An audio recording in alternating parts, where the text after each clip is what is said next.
Hey everyone, Devin with OBS Solutions, and Kenny says we need to do an update on the blue truck, so that's what we're going to do. Kenny, what would you like to know? I'd like to know what you've been up to and what's in that box. Well, what we've been doing is, these are all wiring diagrams from Ford. This is our pinout of our ECM, which we don't even care about anymore because we're not even using that. This is everything that Ford has for our main harness and running everything. So we basically, that's everything we eliminated off the harness, the engine harness, the sub harness, and our main harness that runs around to your lights. Come up and I'll show you where we're at.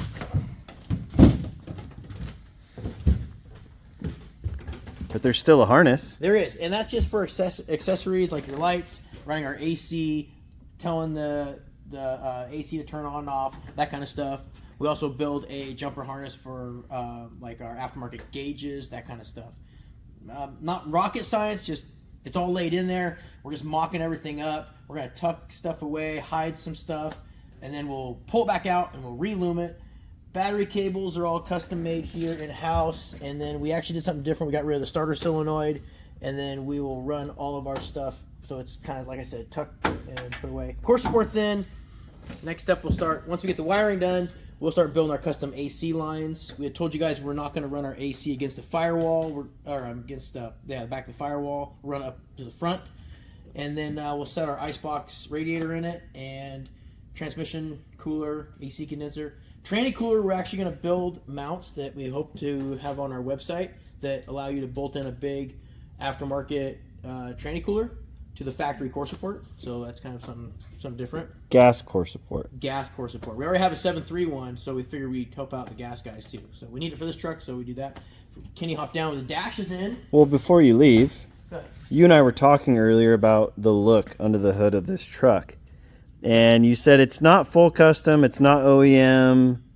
Yeah, we're like the Thomas Kincaid of the OBS trucks. Isn't that what we kind of came up with?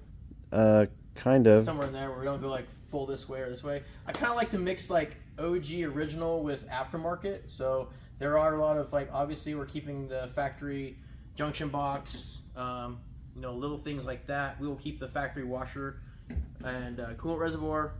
So it's still, we'll just twist it and put it in a different place. I don't know, something. I like the pulley system to be black and powder coated black, not all polished out. Because that's factory accessories. Yeah, except for Greg's Desolate's kit there that's holding the power steering and the AC. Right. That's different. But other than that, I kind of like to run the factory stuff, just clean it up, maybe modify it a little bit so it looks cleaner.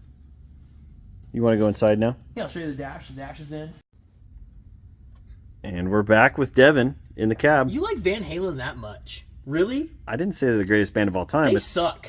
Oh, you're going to piss some people off. Dude, Van Halen blows. Anyway, inside the cab, dash is in. Obviously, you can see that.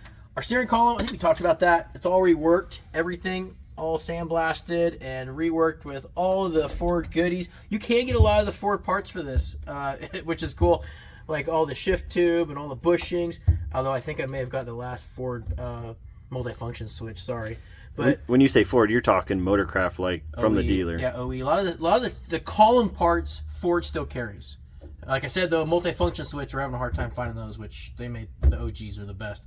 Other than that, though, what's this guy here though? That looks new.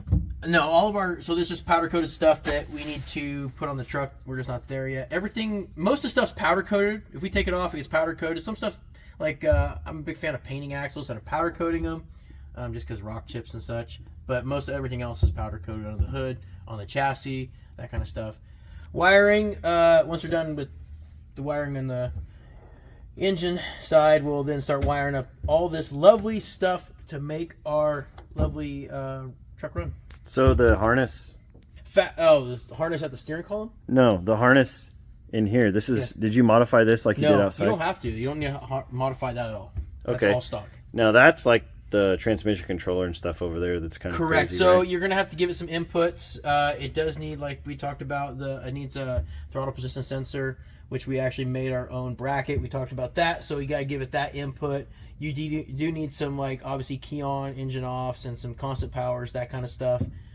It's not really that difficult when you look at Holley's, how they set it up. It's pretty easy, actually. So some people have asked me about this sound deadener. Yeah.